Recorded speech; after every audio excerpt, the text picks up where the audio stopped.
Yeah, thank you very much for your question.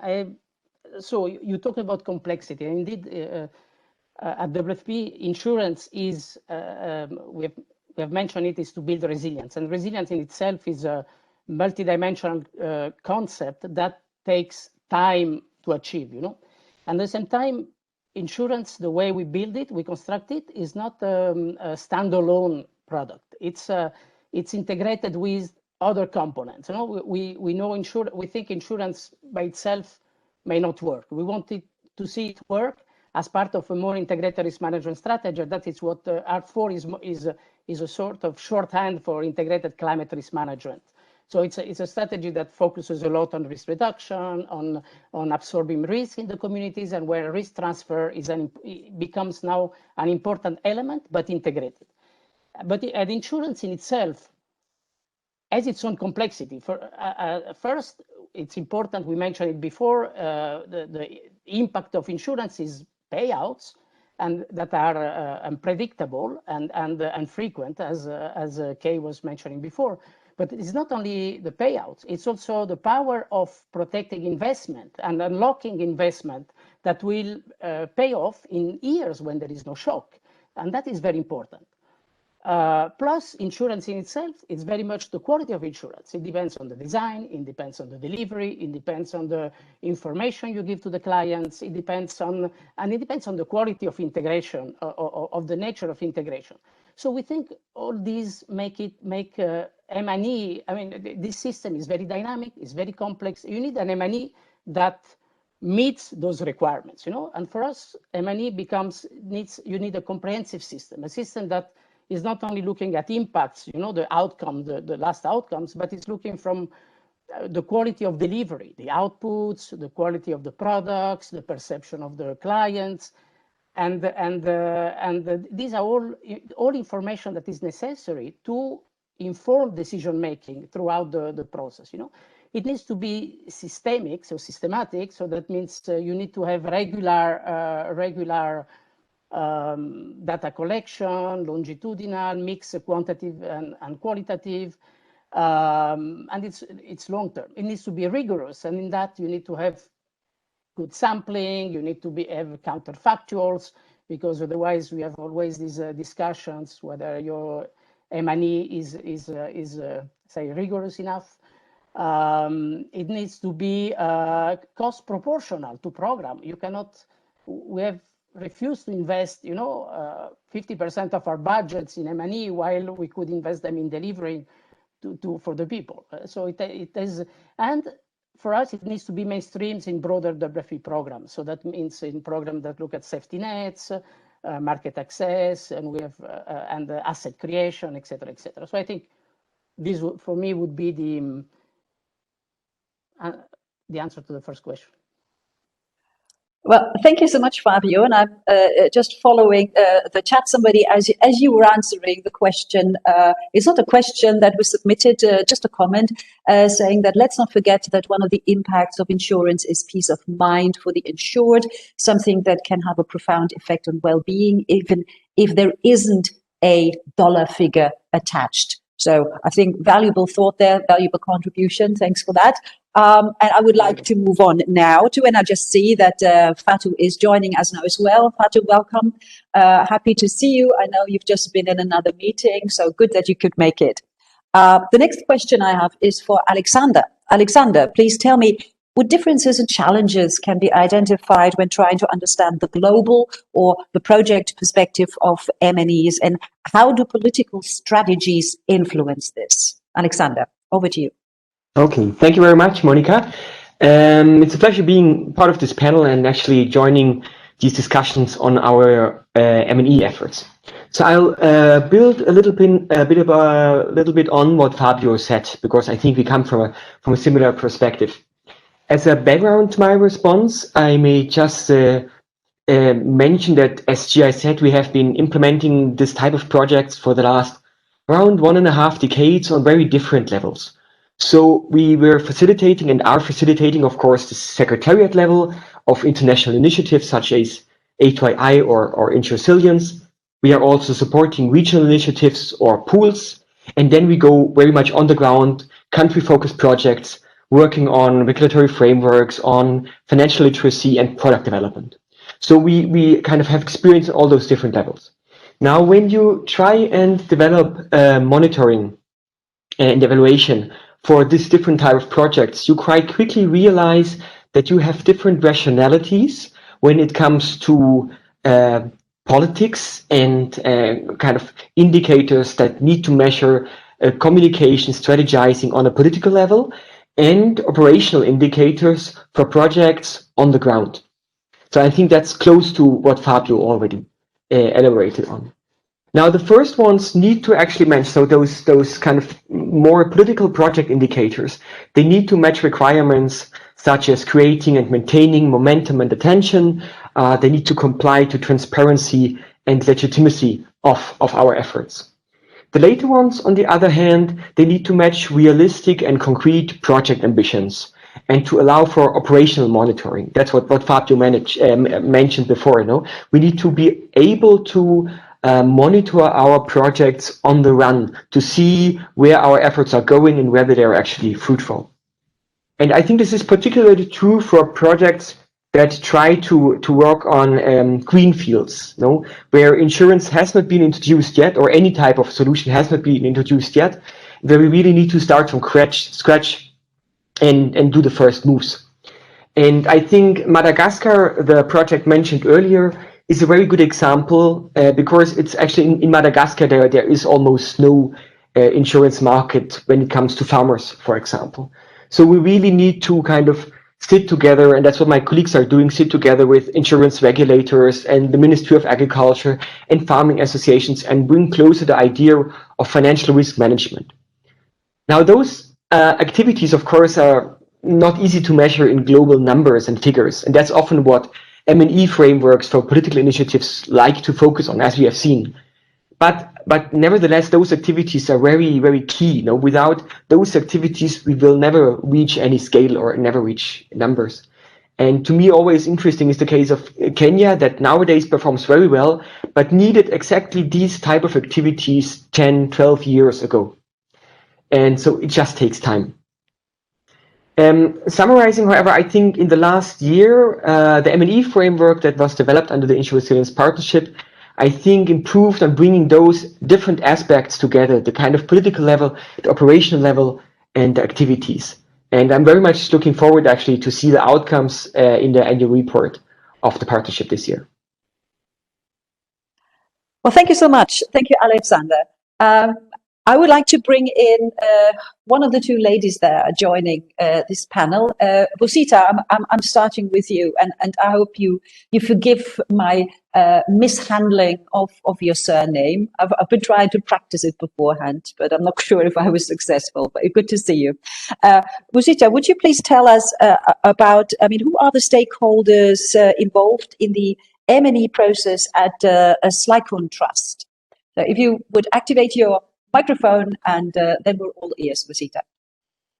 Hello everyone, I'm extremely sorry I don't have a Western name that is easier to pronounce, and also the fact that being a panelist I was not informed that I'm a woman, so I'm glad that everyone knows that I'm a woman speaking now. All right, I'm extremely sorry that I have to interrupt you straight away. We'll have to do something about the sound quality. It's very difficult to understand you.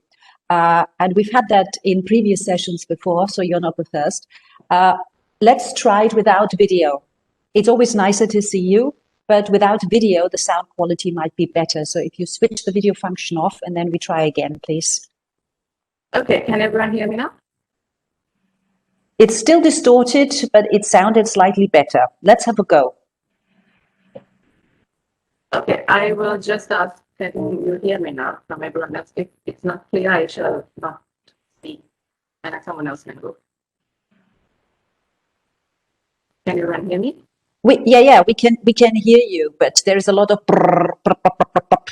there's a lot of disturbing sound, which makes it difficult to understand you. If you would just start basically like 1 or 2 or 3 sentences in a go, maybe it gets better. If not, then we have to figure something out. Just try again. I think I'll just type the answer in the chat so we can read it, and we'll pass to the other person. Yeah. You see, this is creative thinking, even though we would have loved to hear it from you. In which case, of course, you can activate your video function again, because obviously you're still part of the panel, even though it is difficult for us to understand you. So you type the answer in the chat, and everyone will be able to follow it. Rosita, thank you so much for that. I may try again later with you anyway, at least with a key takeaway round, because these are always supposed to be short answers, and I think we can deal even with the distorted sound, getting that short answer from you then at the end of this panel. So Rosita, unfortunately we have to leave it at this point. And I'm not quite sure if we have George Correa in this panel. I cannot see him. I see that somebody is connected without a video. But I have a feeling that he's not here. George, if you are with us, would you activate your microphone and just make yourself heard? All right, I don't hear anything. So I have to assume that George from Accra, Africa is not yet with us. Maybe he'll be able to join us later. In which case, I would like to go to Sönke now. Sönke with a pitch black background, very interesting background there. Sönke, the question that I have for you, how is defining M&E processes of importance to the CDR-FI community? And are we actually speaking the same language? Over to you. Okay, yeah, thank you for the kind introduction. And hello, everyone. So basically, my role is also to tie the discussions that are coming from project level, also tie them to some of the work that happened in the impact working group of the InsuResilience Global Partnership. And so my first question maybe is why are we having these discussions? And I think there are really a few perspectives that come together. I mean, obviously there's the accountability question, and Alex, I think you already mentioned it. I mean, we are implementing work in ODA countries. We have to be accountable to the taxpayers and to see that the money is well spent in terms of its development and climate impact. So that is one perspective, of course, the relevant one. The other one really is also that, and again, you mentioned like greenfield approaches. We are all learning. Many of these projects and also instruments haven't been tested before. And really also kind of a scientific conceptualization of learning is important here. We have our own hypotheses, we are testing them, and we have success and we fail. But if we fail, we also need to fail forward in a way. We need to contribute to the wider community, and so that overall the field is maturing and the approaches are getting more robust. And I think this is a really important perspective that InsuResilience, as a relatively young initiative, has to take. I mean, at the global level, we are working and talking about these topics for 5 years now. It's not a very long period. So I think it's an important perspective that the notion of impact, but also the notion of evidence, is considered as a strategic work area for the global for the InsuResilience Global Partnership. The last point, actually, also another perspective, and I think previous speakers alluded to it, is also that long-term products need to be sustainable, which means that constantly the impact needs to be assessed, so that products can be tailored accordingly. So also from a product development perspective, we do have this quest for evidence. So this was the reason actually why, as part of the impact working group, we discussed to think about how different actors, implementers, but also knowledge providers can come together to strategically work on evidence in the context of CDR-FI, so climate and disaster risk finance and insurance approaches. And so you already heard in the beginning in the presentation by Dan that we had a relatively long workshop, like a 1-week workshop, where we discussed from different perspectives what are some of the knowledge frontiers right now happening, what are some of the research questions, etc., etc. And with that, thank you, Rosita. I shouldn't be distracted. Okay, and with that, we actually used it and think about what could also go into a strategic document that targets, as I said, practitioners as well as academia alike. And so what we came up with, we actually looked at strategic research questions, and some areas that were raised also by the participants were, for example, the long-term impact question. Many implementers and practitioners, of course, they are concerned about monitoring and evaluation and impact assessment, but the timelines might not fit. We have this issue that infrequent payout means we have to capture longer timescale, longitudinal perspectives. And so other knowledge providers might need to capture that and might need to engage on this. We also have the whole notion around non-payout impact, peace of mind effects, as it was put into the chat. And so I think these are important perspectives that we need to tackle as a strategic research question. Another area is the resilience impact, for example, or other impact categories that are not necessarily appealing directly in terms of project benefit, but that are important to answer to, for example, see whether an instrument can be used as part of a climate adaptation strategy. We need to know whether we are supporting resilience or whether we are actually encouraging behavior. Things like that. Right. Another question is also on gender. This was also highlighted as one of the cross-cutting themes. So just a few of the strategic research questions, and in terms of the joint actions, I will present that later. Okay. Well, thank you so much, Sönke. Thank you so much. And because you pointed it out, and I think everyone who is participating will be tempted to read Rosita's contribution. So let me just briefly fill you all in so that you're in the know. So Rosita, whose sound quality, her connection is a bit difficult, basically answered that SLICE and Trust works with multiple stakeholders such as policymakers, CSOs, youth farmers, women in the vulnerable communities, as well as the private sector. This includes engaging in identifying the baseline analysis and the improvements made, and the assessing of impacts, connecting this from local to global impact assessment, such as policy processes that can be interlinked to local and global actions. That is her answer. It'll remain in the chat, so you can review it any time. But just for us to be able to concentrate on those who are still part of the panel. And Alexander, if you could mute your microphone, because we can hear your handling of papers and other things. And I would like to cross over now to... it wasn't you. Okay, then I cross over now to Fatou, because Fatou is with us now. Fatou Assa, of course, Program Manager, Finance and Competitiveness and Innovation at the World Bank. I know you've joined us slightly later because you had another important meeting beforehand, but good to have you with us. And Fatou, perhaps you could tell us what kind of processes or outputs go into an M&E process at GIIF, and how is M&E considered in the market creation, sustainability to the implementation stage? That is the question for you, Fatou. We look forward to your answer. Okay, so just a test. Can you hear me well?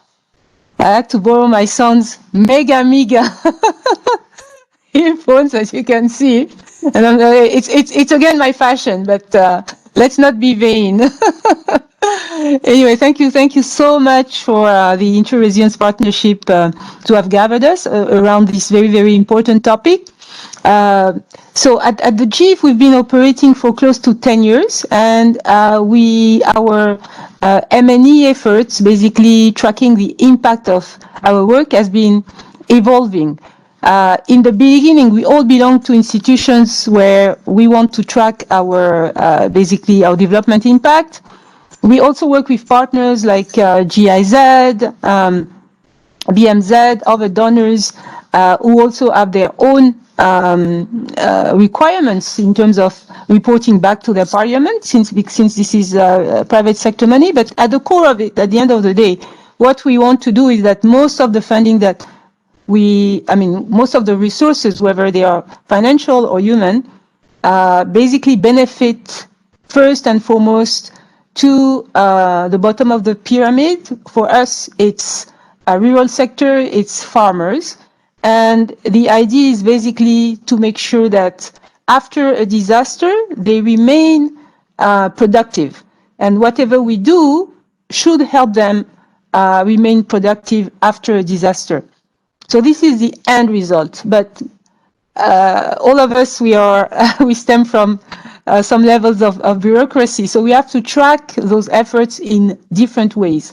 So at the IFC and World Bank, because we have two institutions that support our work, the highest, the most direct impact that we see is on the number of climate risk contracts that we help our implementing partners, which sometimes are, most times are insurance companies, but sometimes it could also be NGOs. So the number of contracts that they issue, and one level of, let's say, value for money that we see is in the renewal.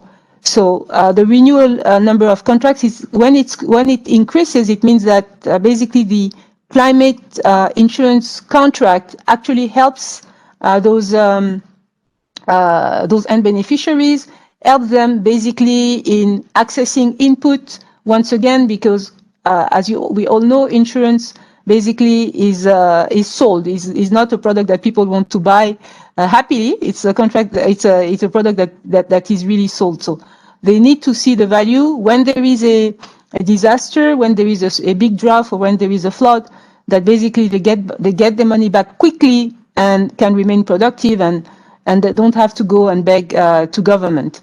We also track for the industry itself the volume of premium generated, because after all, for us, we work mostly with private sector, those insurance companies that we help design climate risk products for.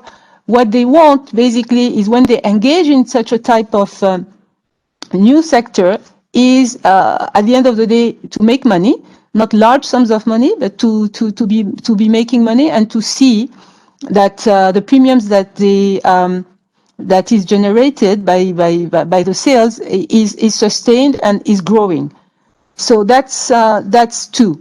Then more at the more process level, which is our day-to-day activities, is basically the everything that has to do with financial education, all the training, technical training that we provide to those partners, insurance companies, brokers, ministries of economy and finance, who sometimes provide premium subsidies so that they see the value of basically their own taxpayers' money, how that subsidy actually sustain the sector, and that once this investment is made by government, that people don't come back to them to request additional subsidies. So they need to understand how those products are being designed, what goes to basically the industrial insurance sector profit margin, and what actually goes to the beneficiaries, so basically the population that they want to support. Then we also have we try to pride ourselves of being a center of expertise. So we have a well-functioning digital forum platform, where we have newsletters, where we have online trainings that are posted there, webinars that are regularly organized, and we host, for example, some other partners' website, and I think we host one of the I think it's not the Insure Resilience one, but it's the GIZ one, I think. There is a website that we host. I forgot the name, but I know that it's a German. I'm sure our back office will be on it, on top of things, and we'll include this in the chat now. Yeah.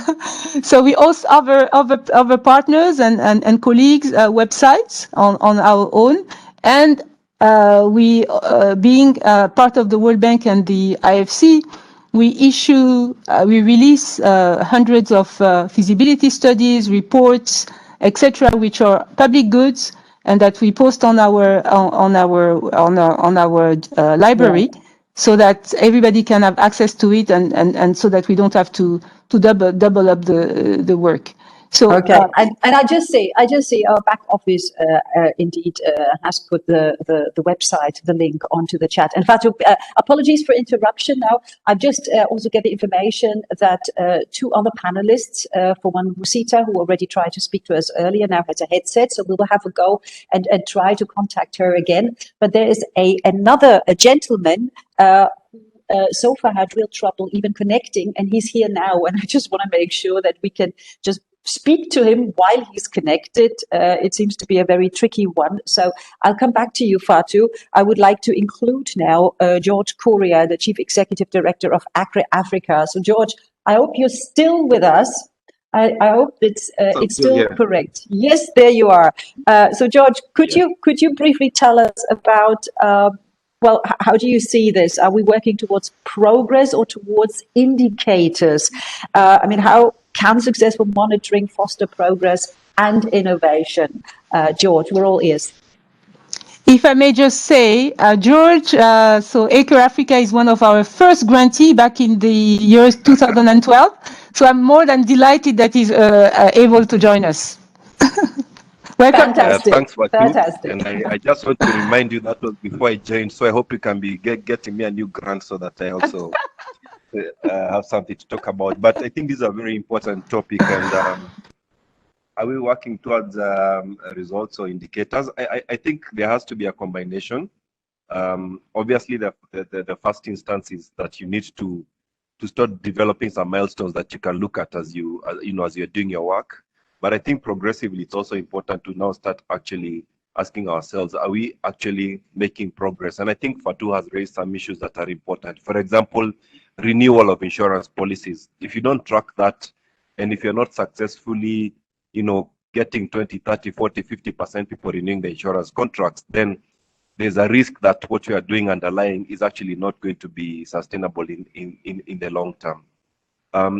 But as indicators, for example, at ACRE, we do three key things. So product development.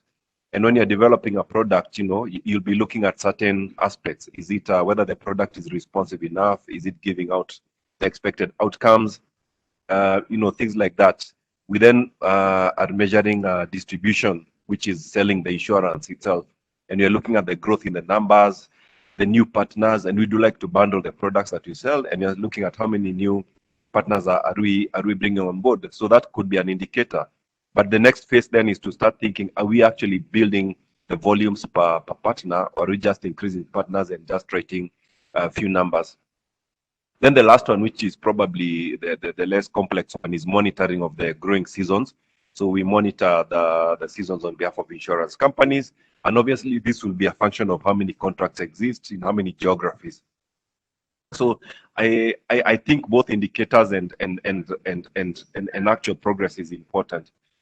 The one challenge that I see, and especially where there's grant funding that is short term, many times running into 12, 18, 24 months, is that there's also need to figure out how do we measure progress over longer term, because then we could also be working towards a closed loop activity, and at the end of let's say a grant, then the activity could easily drop off if, let's say, new grants are coming on and the priorities could be shifting into different directions. But I think it's a topic that we have to keep, discussing and figuring out what's the best way to eventually ensure that you're getting, farmers getting covered in the event of disasters. Thank you. Well, thank you, George. Thank you so much. And looking at the clock, we have 15 minutes left, and I've seen that certainly Sönke and Alexander didn't waste any time and already answered some questions that arose in the chat. But I think one or two of those questions are worthwhile debating in the bigger round in the panel. Perhaps a question there for Fabio or also for Fatou. It's that you can, the participants writes that you can only monitor what you can measure. And you would like to know what are the measurable indicators that are relevant for climate insurance or climate risk insurance, in addition to the people insured. Fabio, I mean, I know Alexander and Sönke already had a go at it in the chat, but Fabio, I would like to hear your view on that. Okay, thanks. I think, sorry, we have a lot of indicators looking at the quality of the services, you know, and of course, it's not only the people insured. Regarding the outputs, we try to measure also the gender aspects. But if we go into the quality of the products, we use both qualitative and quantitative. And on the qualitative, I would say more qualitative side is the perception of people who receive, you know, who receive the payouts. For example, this happens after a payout is distributed. We look at what people are doing with the payouts, whether they are satisfied with distribution, etc. And we use this information to refine sometimes the product. And then we use also the what we call the key performance indicators of the industry, and some key ones, you know, like the promptness of claim settlement. We're very keen in ensuring that the claims are settled soon after the trigger. And I must admit, I'm very surprised. We are very surprised that this is not that promptness is not always there. We look at the consumer protection investment ratio, for example. So what is the share of resources allocated to financial literacy, awareness, communication, etc., etc. So we have a number of indicators like the loss ratio, the utility ratio that are used by the industry, and we apply them also to try to have both the qualitative and the quantitative aspects, you know, to be able to monitor besides the number of people we serve. Over. Thank you, Fabio. I just look into the round, those faces that I can see. Any additions, any comment on the measurable indicators that are relevant for climate risk insurance? Then now is your chance, and all you have to do is this. And I can see that you would like to say something, so just hold your hand up high. If not, then we move on. Okay, so that question has been answered. And perhaps, Rosita, I hear, because you've disappeared, the visual of Rosita disappeared, so I'm not quite sure if Rosita is still with us. Okay, again trying, obviously it's on and off. Can you hear me? Yes. Who is talking? Yeah, okay. It's Rosita speaking. It's I think you were okay. to me, yes. Okay. Yeah. Yeah, Rosita, did you? We had one question from a participant, and Fabio just answered it about what are the measurable indicators that are relevant for climate risk insurance, in addition to the people insured. And I was just asking the panel if there are any thoughts on it. Do you have any? Yeah, I think. Yeah, so taking into consideration indicators, I think it's important that climate and disaster risk insurance indicators connect with the global processes and the indicators that are used to assess climate impacts, so that it could be linked to the local action that's happening, and then at national level and then global level. So this is where the definitions being common for indicators that we use to assess impact is important. And the work of the working group would play a role here, because we're working on definitions for impact assessment at the moment.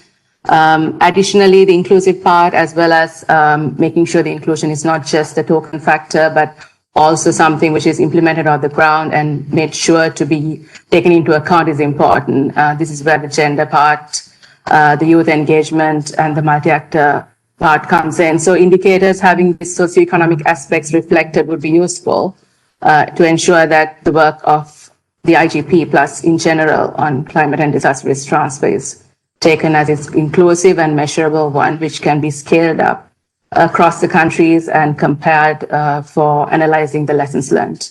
Yeah, thank you. Well, thank you, Rosita, and sound was perfect. Thank you so much. I'm also happy that we can also see George now. So this panel in the last 8 minutes is actually sort of coming together. And because it is the last 8 minutes, and I see that in the chat a lot has been typed back and forth. Fatih, you would like to say something? Because I would then start with the last round of questions. But if you have to say something about this question that we're talking about, over.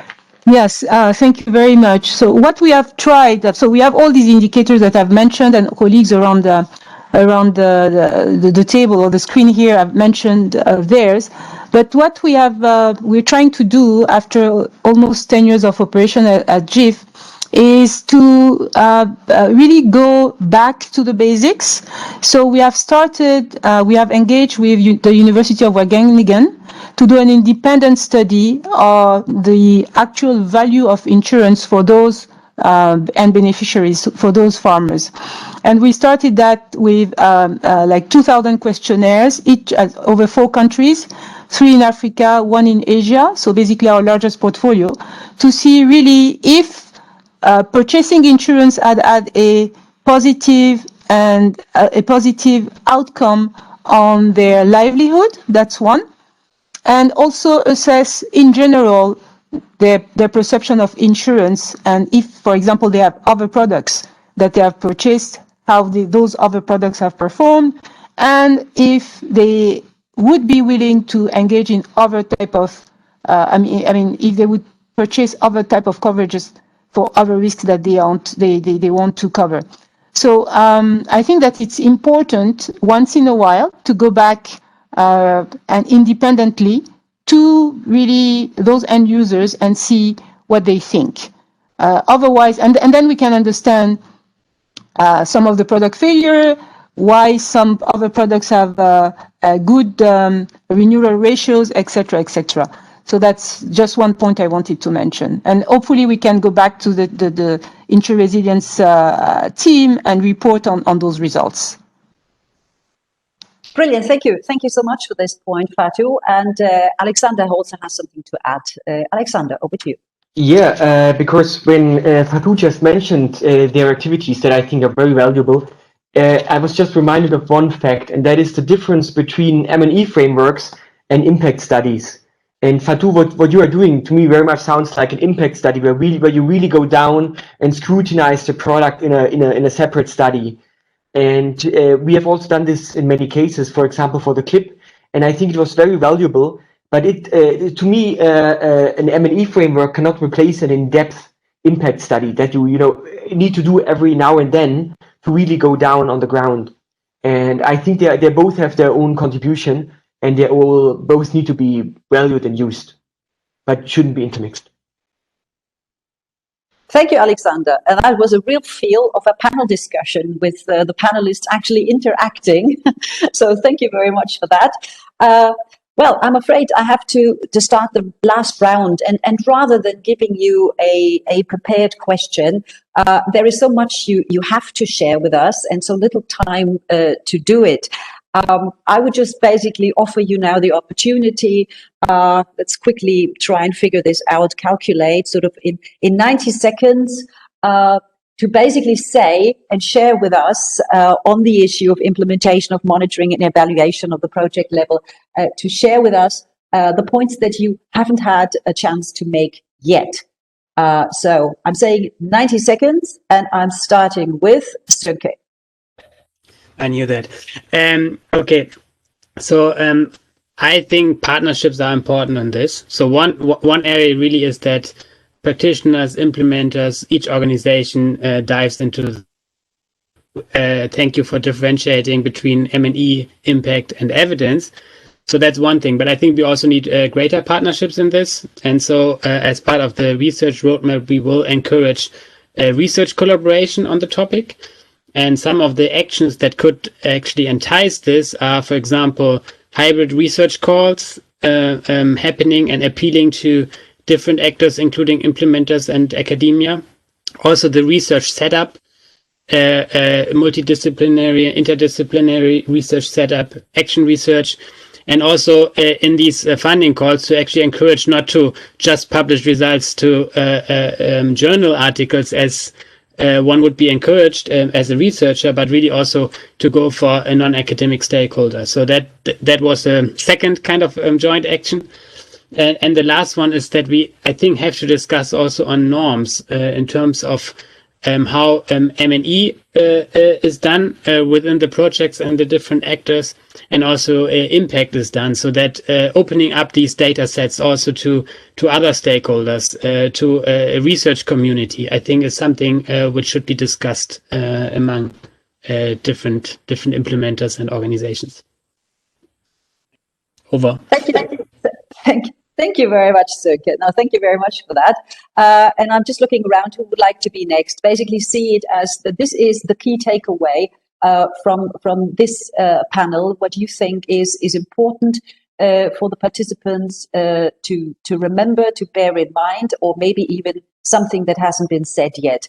Fabio, Alexander. Fabio, you're next. Yeah, thank you, Monica. So 90 seconds. One is, I will go to repeat what I said at the panel last year. It's about patience, because we talked about, it's a long-term endeavor, so it takes time to see results, and then it takes time to build that evidence that is needed. We get a lot of this feedback, insurance, does it work or does it not work?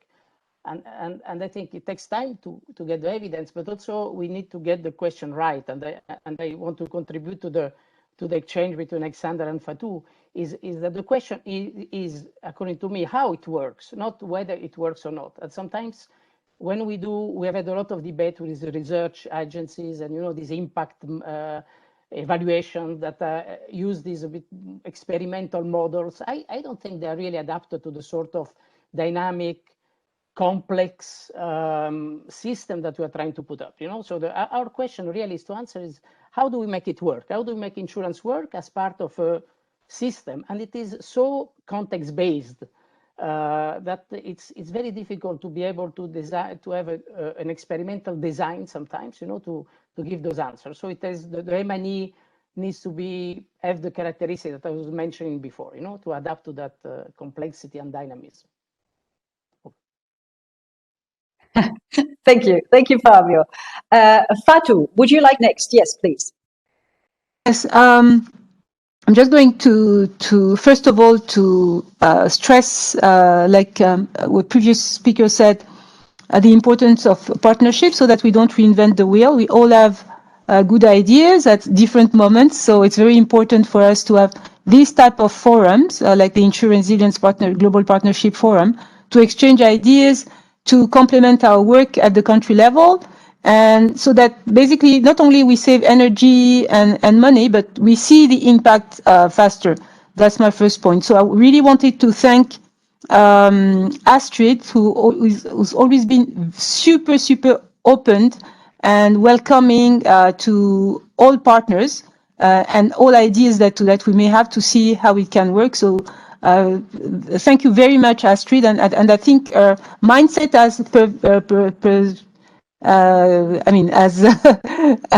has gone to all over us. Sorry, it's very early, so I'm still thinking in French. So thank you, Astrid. So that's my first point. The second point is that because we are all, most of us are or work for what we call Part 1 countries, so developed countries, we all stem from these institutions that sit in the Western world. We tend to forget that we need to make sure of the ownership at the country level. So that's why over and over again, all these forum projects that I work on always involve clients and beneficiaries in the implementation, in the design, first of all, in the design and implementation of those products, or of those projects. For example, when I work on a project, I always make sure that I don't always hire just international consultants that have top-notch knowledge, but at the end of the day, make sure that I also hire cooperatives, brokers, people who have the outreach and the not the loyalty, but the credibility on the ground to do some of the financial education work, some of basically the honest broker work on the ground. It is ultra important to always connect with those people on the ground, but use them as service providers.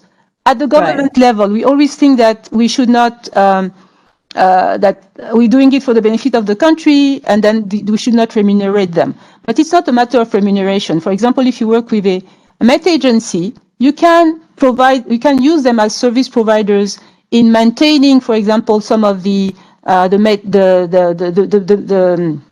weather stations, or in the choice purchase of those stations, so that actually they, at the end of the day, are enticed to build the data set into their own infrastructure. Otherwise, everything we do when the funding is gone, basically it's not maintained because they've not been involved and there is no ownership.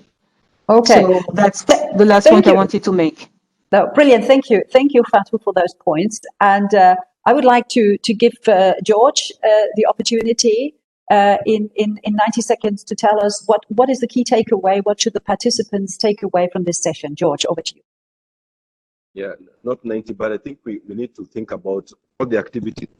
One, what is the scalability, the realistic scalability of whatever we are doing? I think that's very important, and it should be measured, and there must be a very rigorous way of doing that. Otherwise, you could get into a lot of activities that cannot be scaled, and make them large. The second thing that needs to be thought about, and we talked about partnerships, is that you find the multiplicity of activities around the same thing happening in a similar region. And the question is, how do you possibly merge those activities, or how do you ensure that you're not doing things in the same place, and eventually when everybody lives with their funding, then the whole project dies? How do you ensure that a single activity is going to have an impact over a longer term? And I think it's something that needs also to be thought about, so that resources are then utilized properly. Thank you. Thank you, George. Thank you. And before I hand over to Alexander as the last panelist, I just check again if Rosita is still with us, because I cannot see her right now in the panel. Yes, I'm still there. I just can't activate my camera. Okay, Yes. okay. So Rosita, short and sweet, what is it that participants should remember from this session? I think the fact that monitoring and evaluation plays a key role in making sure that the work that we do is impactful. And also that while we are very enthusiastic to implement things, it's always good to start with the monitoring and evaluation plan to assess impact. This is something that is common to a lot of people. And capacity building is needed. I think a lot of practitioners would like to learn about how to assess impact, so how that can be facilitated as well. And then also means of implementation that facilitate this component to be taken seriously. And also at national level, how the commitments we have could be linked, like nationally determined contributions, SDG targets. How can these elements be linked to the data processing that we need for indicators, and how that can be taken into a longer process at a national and owned system that can be, implemented at developing country level in the global south. Yeah. Thank you. Thank you. Thank you so much, Rosita. And last but not least, it's Alexander, who's already been very busy in the chat. Alexander, short and sweet. Key takeaway, please.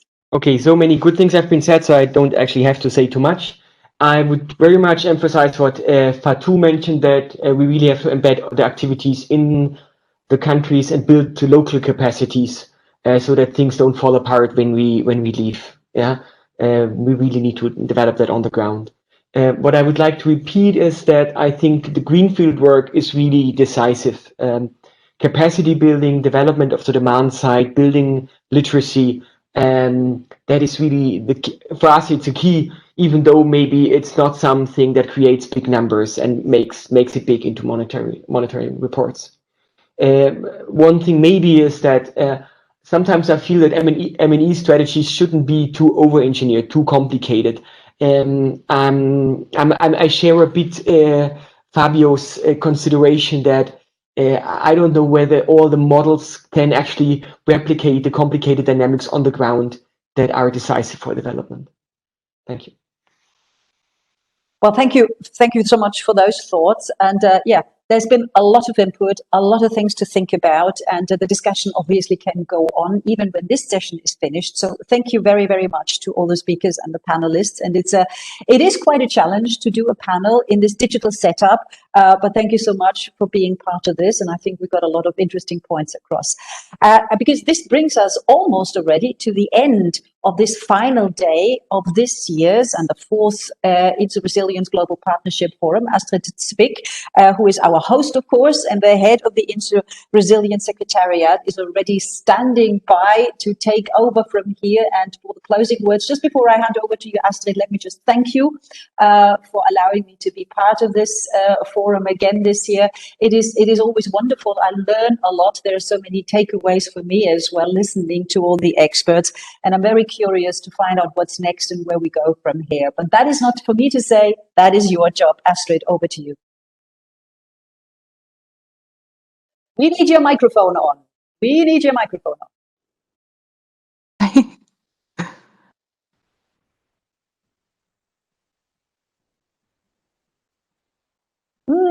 I just could hear you laugh. So something changed. We try again. Keep trying. And again. We need subtitles. It's on and off. Someone in the room with you changing the headset. Sorry. Moving the headset. I hope you can hear me. Yes. Wonderful. It's the other way around now. But first of all, let me thank you very, very much for a wonderful moderation through the 4 days. And again, thank you all for participating in this annual forum on protecting development in a changing climate risk environment. I think I can change my mic again. No, I skipped to that. I take that. Okay. I had some reflections while we're gathering over these 4 days and looking at strategy, implementation, and going to the monitoring of impact. We had some interesting headlines. The UN report, the latest one coming up 1 day ago, has given us new headlines. The world is headed for 3 degrees of warming this century. I think this is our case. This is the case for adaptation, for smart adaptation, and this is crucial. So how do we achieve that? How do we go about it? And I think we had a connecting theme running through all the 4 days. And this connecting theme is really collaboration. Collaboration, partnership we heard, but collaboration not across the stakeholders, also collaboration within companies and between the ministries, between the different local actors. And I think you said it, Fatou, and also Alexander, connecting to the ground, having the ownership of the local actors, having the voices and the needs and understanding the needs of the most vulnerable, of those that are affected, is of key importance.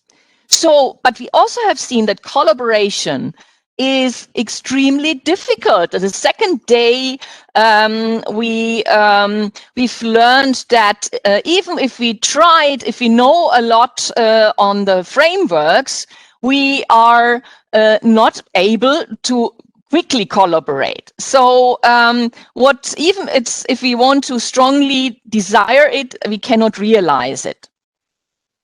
We have seen several instruments, and you're a bit too fast. We have to come back to the first day. we have seen several instruments. Knowledge is there, but what is happening to realize that? We had great examples ranging from Fiji to Kenya.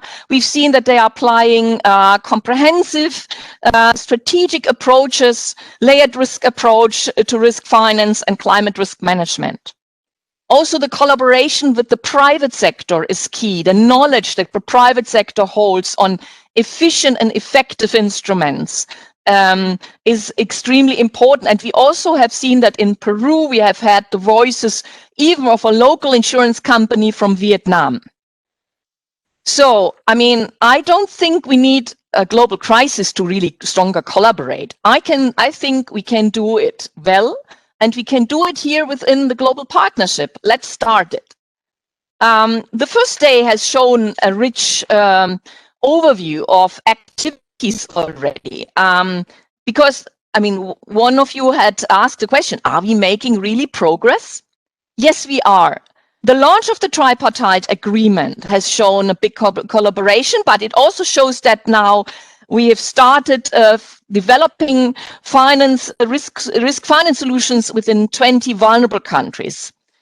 We are starting with that. The GRIF, the Global Risk Insurance Facility, is active in 15 countries in Africa and Asia. And we've seen that with the Vulnerable 20 group, there's a new facility, the Sustainable Insurance Facility, coming up, dedicating efforts to a backbone of the economy, which are the micro, small, and medium-sized enterprises. And we've seen that it will be started or starting in the Philippines, but we also had a Philippine representative sharing knowledge on how they developed a layered approach. I could go on. Let's have a look at the second day, because I think the second day was also quite interesting. We learned from the Insurance Development Forum that understanding risk is very important. And with the paper on development impacts of risk analytics, we can dive deeper into that and see how we can be more inclusive and how a collaborative approach to disaster risk modeling can better help decision making. I also liked very much the call of Zoe Scott from the Center of Disaster Protection for a system change. So COVID-19 presents not only a threat, but it's a window of opportunity. And she called for a system change, a global surveillance with global targets for prearranged, really, crisis management. Well, looking at the third day, I mentioned it already, we had marvelous deep dives into various countries, and I would really like to promote that in the outlook now, going ahead in 2021 and beyond, that we really, and Fatou, you said it, we really go on the ground, we really understand the needs, and this is the service of the people that are affected, that we build that into the approaches, into the solution making. Yes, and in the fourth day, I don't think I need to go deeper here. We had a marvelous wrap up, and I think also one sentence still thrills me, having been said by several of you: impact takes time. So don't be impatient. We'll come to it, and we've seen that activities now are on the ground, have really launched and were kicked off. So this just to give you hope. There's not so much theory anymore. We are on the ground. Let's look into the year 2021. Last penultimate slide. What do we want to do? We will start the year with a contribution to the Climate Adaptation Summit, which comes up end of January. And of course, we will publish our really most recent numbers from the survey. We are very, very curious what has happened and what the achievements are of the G7 target. We also will implement, because this is a big deed to really go on the ground. So we need to be integrated into larger agendas. This is why we are setting in place a 5-action area plan and work with the national adaptation plans and the NDCs to really realize the action on the ground to kick off the solutions. We also will operationalize our Center of Excellence on Gender Smart Solutions. You've experienced the soft launch. It will be really with the broad and wide of information and services will be launched during the COP26 with a much broader platform. And of course, the evidence roadmap to kickstart the evidence agenda. With that, I'm coming to a close. I mean, we have now 90 members. We had Bangladesh as coming in. Bangladesh, which is the V20 chair. We have collaborations like with the Risk Informed Early Action Partnership. We are a lively community, and we come to the next slide, please. You can read more in our annual report that is going to be published during the Climate Adaptation Summit end of January. And you can really get more insight into the cases that you also have seen over these days. I thank you all very much. I just want to announce the side event quickly, but we have had a good marketing the start of the session already.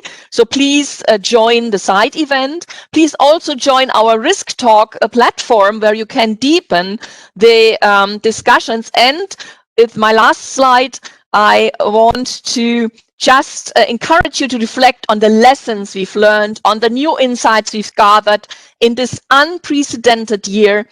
And we want to, where we challenge ourselves to better collaborate, that the disasters are not collaborating better than we are. So I also want to extend my utmost gratitude to our sponsors, members, partners, colleagues, our moderator, and especially here my team, and particularly exposed Aida Awiti, Indivine Tokutsa, but also Leah, Delia, Hannah, and Laura, all being able to make this. Thank you very, very much. And thank you all, and enjoy a wonderful afternoon, evening, morning, wherever you are around the globe. And I hope to talk to you soon, to see you soon, to further drive implementation. Thank you. Thank you for a wonderful session. Thank you very much. All.